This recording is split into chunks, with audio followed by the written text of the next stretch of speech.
Hello, this is Steve, and I'm reading from Wine Enthusiast. When you're here, you're family owned. Family ties remain the lifeblood of the wine industry. When I tell people my sister and I work for our family's business, their reactions vary. With non-wine folks, the response is usually the inevitable follow-up question, did you always know you wanted to go into the family business? With my wine industry peers, the reaction is more like, of course, how else would you run a wine-related business? If you're curious about the answer to the first question, it's yes. Some part of me always knew I'd work here, not only because it's a pleasure to work in and write about wine, but also because the reality is it was never really an option for me. I'm not saying it was forced upon me. I feel enormously grateful, but I also feel lucky. This is the role I was literally born to play. These days, the question looms larger. Why run a family business in such a fraught industry? Which industry do I mean exactly? Well, all of them. Tech is at a crossroads. Media is facing massive AI disruption, and wine is enduring its most trying years in a generation. The truth is, we don't run a family business because the money is easy, despite what the Nepo baby rhetoric on social media might suggest. We do it because it gives us purpose. There's a deep sense of responsibility that comes with carrying on your family's legacy. Danielle Caligari put it perfectly in her piece on the three Malgeri sisters taking over their father's Sicilian vineyard. Scrambling up the side of a volcano to grab grapes has historically not been a good way to make money, but they felt compelled to do the work anyway. Family-run businesses face many challenges: fewer ping-pong tables, tighter budgets, deep-rooted risk aversion, and very little free Red Bull. But in return, you get hard work, no shareholders to answer to, and most importantly, a clear mission. When your guiding star is purpose and longevity, it influences how you make every business decision. Selling a company has always been the tidiest way out, but the wine business understands that family ownership isn't just tradition, it's the necessary bedrock for the future. When your product is agricultural and you only get one shot a year to get it right, you need an extremely long view. This issue serves as a reminder of the importance of families supporting each other during this pivotal moment.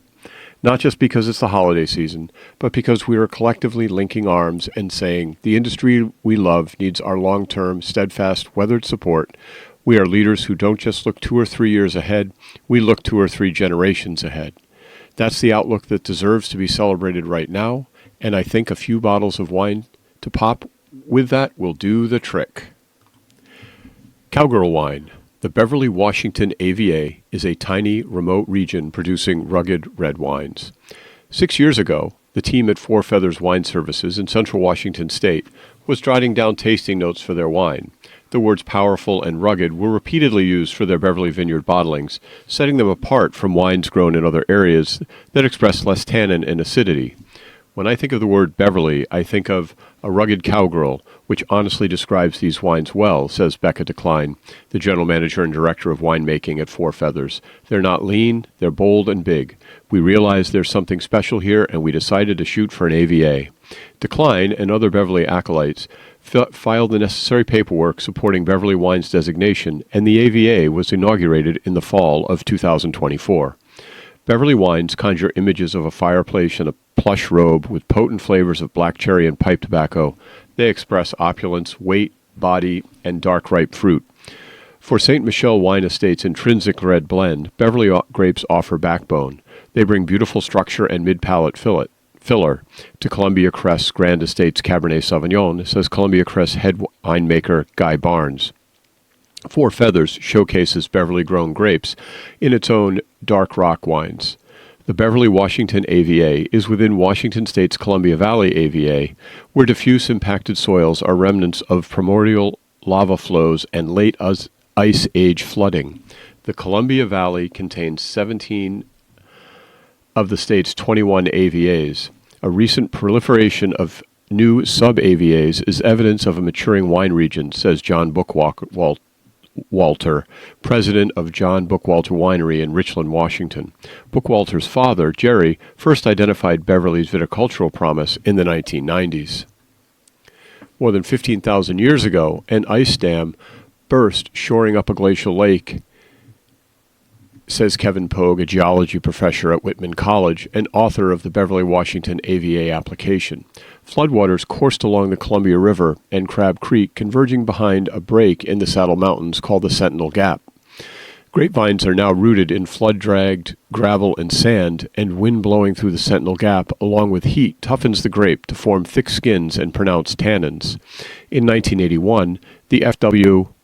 Languth Urban Winery, founded in Germany's Mosel Valley in 1789, saw an opportunity in Washington. They contracted Sagemore Vineyards, which now stewards a treasure trove of old vines in central Washington, to plant the Weinbau Vineyard south of Beverly. The venture wasn't successful, but Ste. Michelle took an interest in Weinbau and added Cabernet plantings. That started a movement there, explains Kent Walliser, who was the director of sales for Sagemore for nearly a decade and now serves as its brand ambassador.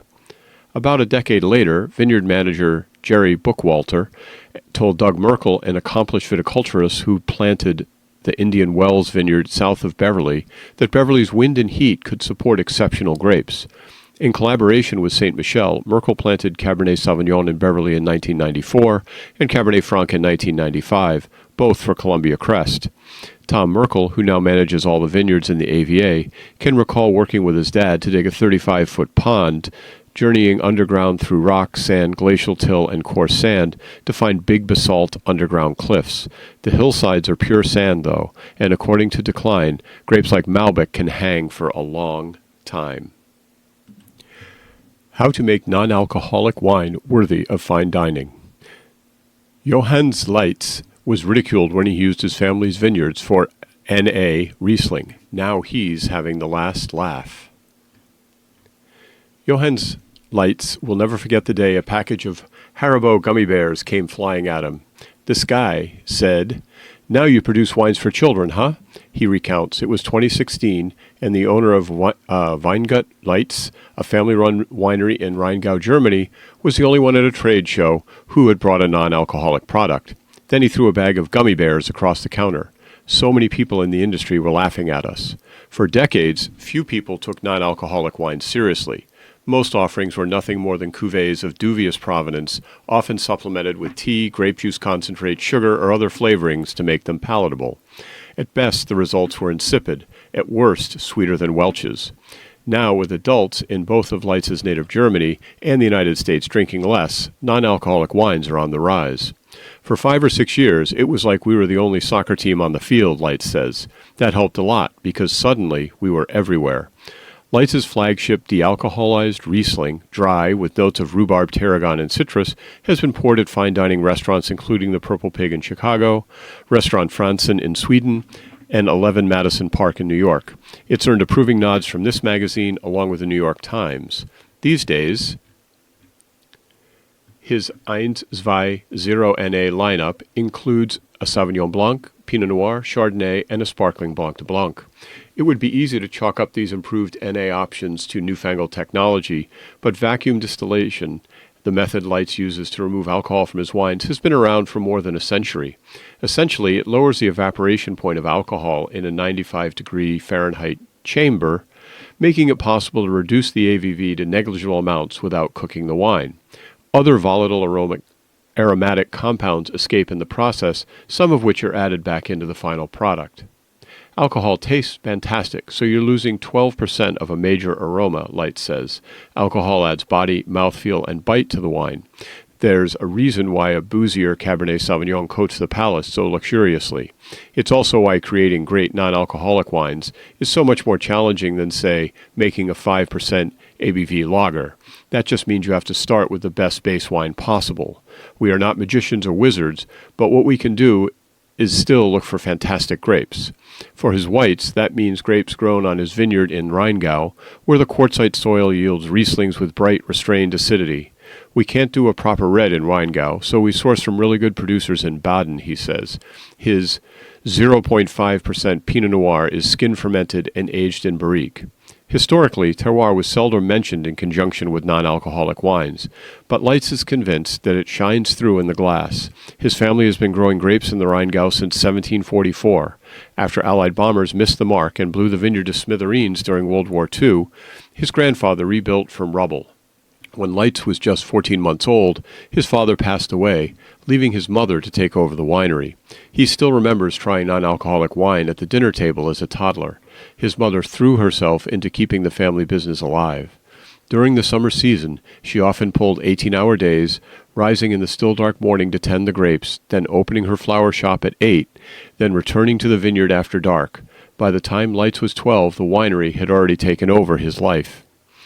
My friends were off playing soccer, and I had to go to the winery, he says. I remember Americans especially being taken aback seeing a 14-year-old pouring wine at a local wine festival. When he took over the family business in 1985, Leitz was committed to doing things differently. On my first visit to London in 93 or 94, I was kicked out of the store, he remembers. The guy said, "I hate German wine. It's so sweet." And it always had terrible labels with Gothic letters and terrible names like Blue Nun, Black Tower, Liebfraumilch. One of his first moves was to rechristen the Riesling grown in his Rudesheimer Drachheisen vineyard, using its English translation, Dragonstone. For years, we sold only 200 cases of Drachenstein, he says. When I changed the packaging, added a screw cap and a nice label, we went straight to 8,000 cases. He also pushed back against Riesling's noxious sweet reputation abroad. In 2007, he launched 1, 2, 3, a punny reference to his winery's lack of residual sugar. It worked, and over time, Leitz Winery grew from his mother's 2.9 hectares to roughly 130 hectares. In 2015, when Odd Ivar Solvold, one of Norway's most famous chefs, asked him to come up with the best grape juice in the world for a non-alcoholic pairing option, Leitz was game. It helped that his personal health forced him to drink less. Doctors noticed Leitz had an irregular heartbeat, almost certainly worsened by a lifetime of drinking wine. Suddenly, the idea of creating a better option for non-drinkers felt personal. I think the act of drinking wine carries a lot of emotion, Leitz says. In the past, you'd have a guy standing there with an alcohol-free beer or a tumbler with apple juice. Now he has a fine Riedel glass, and he feels like a wine drinker. The fundamental concept of what it means to appreciate wine is likely to continue evolving. In an era where even some sommeliers are embracing sobriety, Leitz believes that there is space in the market for thoughtful, non-alcoholic wines that don't feel like a consolation prize. He looks forward to the day when the designated driver at the table can savor a glass or two with dinner without missing a thing. Oh, the lack of humanity. AI is coming for your cocktails, and I already hate it. The Winter's Embrace cocktail at Bar GPT seems appealing at first glance, a Game of Thrones-themed drink layered with amber and bright blue spirits. But on closer inspection, it's a mess, containing nearly twice the alcohol found in most drinks, a combined 3.5 ounces of vodka, cinnamon schnapps, and blue curacao. It has enough sugar to shock your system, including an unnecessary 1/4 ounce of simple syrup amid a variety of liqueurs and fruit juices. The image is very misleading as well. Shaking all the ingredients with ice, as the instructions suggest, would never produce a carefully layered drink with a thick, whipped cream-like top. As the author of several recipe-focused cocktail books and a contributor to this magazine, I put a tremendous amount of effort into making sure that drink recipes work. I persuade bartenders to share their insights, adapt their recipes for home use, and repeatedly test them to ensure they deliver the expected results. I also frequently create original recipes for my books. So I was infuriated to learn that 4 of my cocktail books had been used without my permission to train generative AI systems. While recipes can't be copyrighted, the text surrounding them in books and articles absolutely can be. With good reason, authors have repeatedly sued over the use of their books in AI training since the technology was introduced, and has even started to win some legal cases, such as a recent landmark win against Anthropic. After all, this pirating cheapens the work of writers, chefs, bartenders, and professional recipe developers. And most insulting of all, these intelligent bots still churn out garbage recipes. At best, many yield unbalanced drinks, the equivalent of creepy AI-generated images showing people with extra fingers. At worst, they can be downright dangerous, like when a New Zealand supermarket bot recommended an aromatic water mix with non-edible ingredients which created chlorine gas. AI has no taste buds. It doesn't cook, eat, or drink. Maybe we shouldn't be surprised that it creates recipes that aren't ready for happy hour or, safe for human consumption. Am I overreacting? I checked in with Warren Johnson, CEO and co-founder of Above Average Drinks, a Canadian producer of spirits and ready-to-drink cocktails, and an AI subject matter expert at the Alberta Machine Intelligence Institute. Right now, AI feels like the guy at the bar who claims to make the best old-fashioned, but is clearly missing some knowledge and experience, Johnson says. But saying something with confidence does not make it correct, and I hope to see AI tools become a more reliable part of the conversation rather than just another loud voice. I have no intention of ceding recipe development to the bots. Even as they improve, it's frustrating knowing that progress comes at my expense. These systems swallow the work of humans whole and spit out garbled, incorrect information, even for some of the most refined drinks, while failing to credit original sources. And in return, we get winter's embrace. Wine is thicker than water. In a way, every issue of Wine Enthusiast is the family issue. We frequently cover winemaker families, their histories, achievements, and struggles, and how their passion is passed down through the generations. But this issue goes further. It's a special celebration of the way families continue to lead and transform this industry as it faces its toughest challenges in decades. As of July 2025, there are 10,761 wineries operating in the U.S. and around 90,000 worldwide, and the majority of them are family-owned. Families remain the economic driving forces of global wine and often lead the industry in sustainability efforts and innovation. In the following pages, we'll introduce you to 7 fascinating families in the drinks business, based in the U.S., Italy, and Japan. They have different backgrounds, methods, and missions, but their stories have a common theme. Family is both the key to their success and the bedrock of the entire industry. The Ducey family. 2 hens and a red-necked rooster. That's what you would say over the phone to get 3 gallons of grappa delivered in Paso Robles during Prohibition, courtesy of the Ducey family, who hid their hooch in barrels beneath the chicken coop. When 4th-generation vintner, Janelle Ducey, who started making her own wine at age 12, put those words on her J. Ducey grappa label nearly a century later, her otherwise gentle and kind-hearted great-uncle Benito Ducey flipped out. "This is why I don't tell you those stories," Benito told her. "He was very upset at me for a good year." Janelle said, "They were deathly afraid of telling us their stories, like they were going to get caught." She assured him that nothing bad would happen, explaining, "We just want to get those stories out and laugh about them." There's no shortage of legendary tales like that in the Ducey family, who are celebrating the 100th anniversary of their original Paso Robles vineyard this year. They're also long on legendary people, particularly Benito, who was the spirit of the family's wines for 3/4 of a century, and his parents, the Italian-born Sylvester and Caterina Ducey.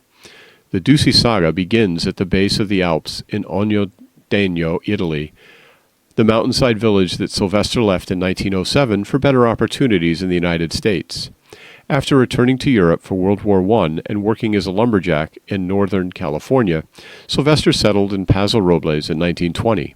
By the following year, the consummate entrepreneur owned a hotel, market, and restaurant on the main square. After he wrote his sister back home, requesting a woman to be a maid and cook for the business, along came Caterina Gassaroli from the nearby village of Casto, who boarded the ship for America with a fiancé in tow. "He died on the voyage over," said Janelle, noting that the family only learned that tidbit about a decade ago when visiting Caterina's distant relatives in Italy. They were mad that she left them and never came back. Caterina must have gotten over him quickly. She and Sylvester married on October 28, 1922, less than 3 weeks after her arrival. Their first son, Guido, was born the next fall, and Dante came 3 years later. The Duceys bought land alongside what became U.S. Route 101 in 1926 and planted Zinfandel like the other Italian families in the area. Why they planted during Prohibition, I have no idea, said their grandson Mike Ducey, but he's heard numerous tales from that era about them distilling alcohol under the radar. Some of the illicit booze was made with a hidden still in the mountains north of Paso Robles, where they buried the barrels in trenches. One day, the Prohibition officers showed up and asked about the holes, saying they'd return the next day to dig them up. My grandfather went up with a disker and worked that whole field. When the cops came back, they couldn't figure out where to start digging, so they just left. Sylvester did get caught by the cops at least twice, which made him a felon. He was forced to sign over the legal wine and vineyard business to his sons when they were 21 years old. He had his fingers in all kinds of mischief, Janelle said.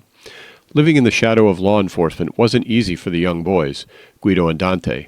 They were always told, "If the cops come in the middle of the night, pretend you're sick and act like you're going to throw up on them," said Janelle of what her grandfather Dante, who died in 2014, told her. Why? Because they kept the cash under the beds. Benito was born in 1933, the year Prohibition ended. He was always the baby, said his nephew Mike, noting that aside from serving in the Korean War, Benito never really left the property, living there with his dad and mom until they died and never married. That's why the vineyard was just an extension of himself. One day, when Benito was in elementary school, his teacher called Katerina. I don't know what's wrong with Benito, but after lunch he falls asleep at his desk. The teacher explained. Maybe I shouldn't give him wine in his thermos anymore, Katerina replied. Mike was 11 years old when Sylvester died in 1964. Katerina, meanwhile, lived until 1985, so memories of her are much fresher, cooking polenta and stew, lentils and sausage, cowbrain stuffed handmade ravioli, fried squash blossoms, and enchiladas on the wood-fired stove. She'd have us go out and shoot birds, any kind of birds, and then she'd pluck them and put them in the stew, said Mike. Once she met the grandkids' pet chicken. She picked it up, wrung its neck, and that was her lunch. Mike said. The kids were appalled. Making money and selling wine grapes, even with another property nearby, Dante Dusi Vineyard, that the family planted in 1945, was a continual struggle.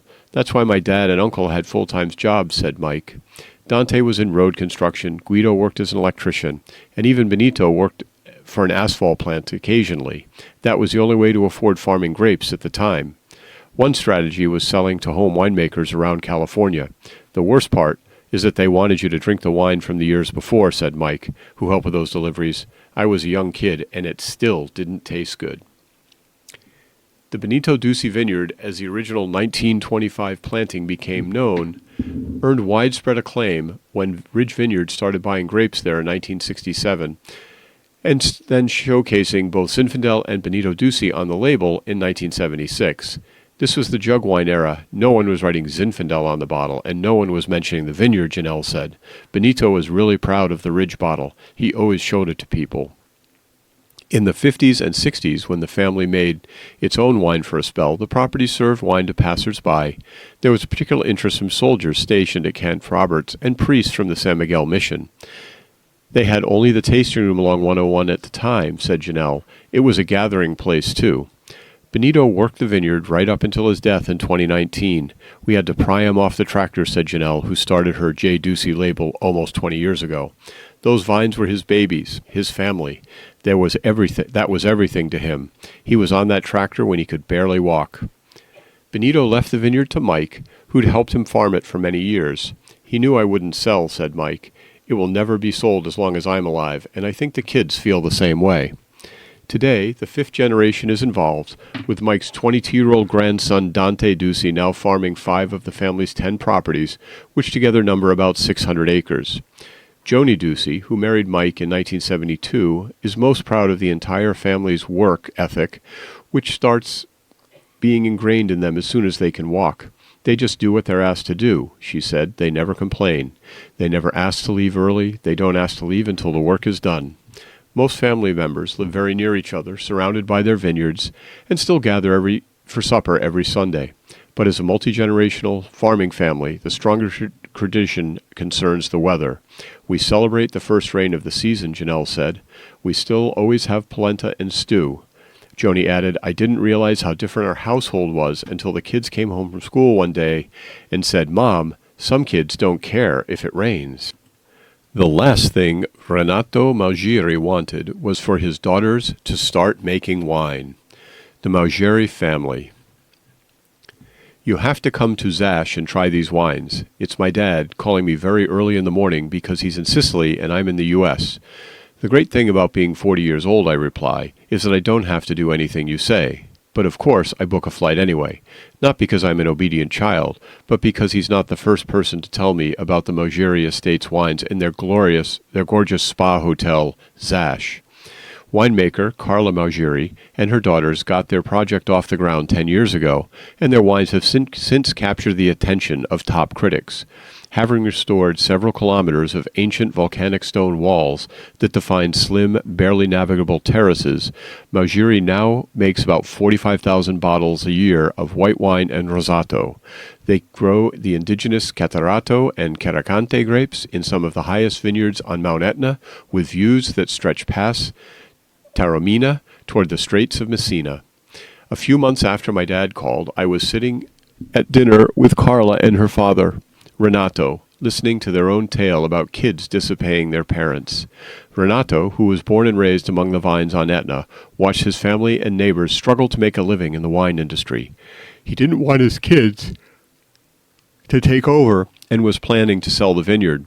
However, Carla and her sisters, Michaela and Paula, did want to take it over. Usually the story goes the other way. The older generation clings to the past and wants their reluctant children to join the family business, but Renato was worried about his daughters getting into such a fraught industry. For my generation, winemaking was tough, he says. He explains that the respect and price Etna wines now carry on the international market is a new reality. He wanted his daughters to become professionals and live well, and scrambling up the side of a volcano to grab grapes has historically not been a good way to make money.